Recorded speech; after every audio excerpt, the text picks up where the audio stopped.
On est jeunes, Oui. on a la connaissance, mais nous, on ne doit plus être des consommateurs. Ah ben clairement, on peut plus être des consommateurs. Je suis totalement d'accord avec toi. Je pense qu'il y a beaucoup de manières qui peuvent nous permettre d'être acteurs, Ouais. justement, plutôt que consommateurs.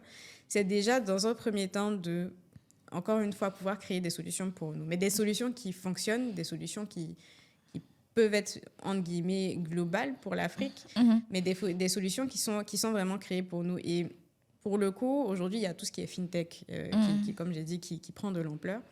Mais je suis aussi beaucoup tout ce qui est en rapport avec l'agriculture. Parce que quoi qu'on dise, dans le monde entier, on aura toujours besoin de se nourrir. Hein. Ouais, ça, c'est sûr. Voilà. Donc après, tout ce qui est agriculture de précision, j'en ai entendu parler les premières fois en France quand même. Mais il y a de plus en plus d'initiatives en Afrique et je voudrais en citer une que je trouve super intéressante, c'est Amini. C'est une start-up qui est au Kenya, si je ne me trompe pas, et qui en fait collecte de la donnée. Pourquoi je trouve que c'est très intéressant, c'est parce qu'il s'attaque à la base. En fait. Parce Ouais. qu'un des vrais problèmes qu'on a, c'est qu'on n'a pas vraiment de données Ouais. et à exploiter de données fiables. Parce que encore une fois, on va le répéter, on ne peut pas faire d'IA si on n'a pas de data.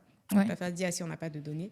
Et c'est la base, en fait. Donc, si on ne s'attaque pas à cette base-là, ça va être compliqué de pouvoir être acteur de quoi que ce soit. Donc, on n'a vraiment pas assez de données, on n'a pas assez d'open data. Comment est-ce que la data et l'IA se sont développées en Europe?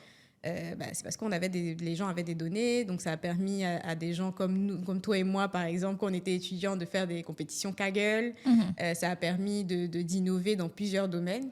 Je pense que c'est déjà ça, avoir accès à de la donnée fiable. Et donc, Amini, ce qu'ils font, c'est qu'ils vont collecter des données environnementales, des données météorologiques, etc., et qu'ils vont créer des modèles, créer même des LLM qui sont vraiment adaptés à ce domaine-là.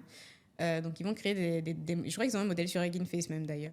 Donc, du coup, voilà, et je trouve que c'est vraiment très intéressant. Donc, pour moi, c'est vraiment s'attaquer à vraiment créer des solutions pour nos problématiques. Parce que, comme je le disais tout à l'heure, je pense que ce soit en Europe, aux États-Unis, en Chine, ils ont aussi pensé à résoudre leurs problèmes. Et c'est ça qui a fait que d'innovation en innovation, ils sont arrivés à ce qu'on a aujourd'hui. Donc, il faut que nous aussi, on s'attaque à ces problématiques-là. Mais pour ça, encore une fois, il nous faut de la donnée.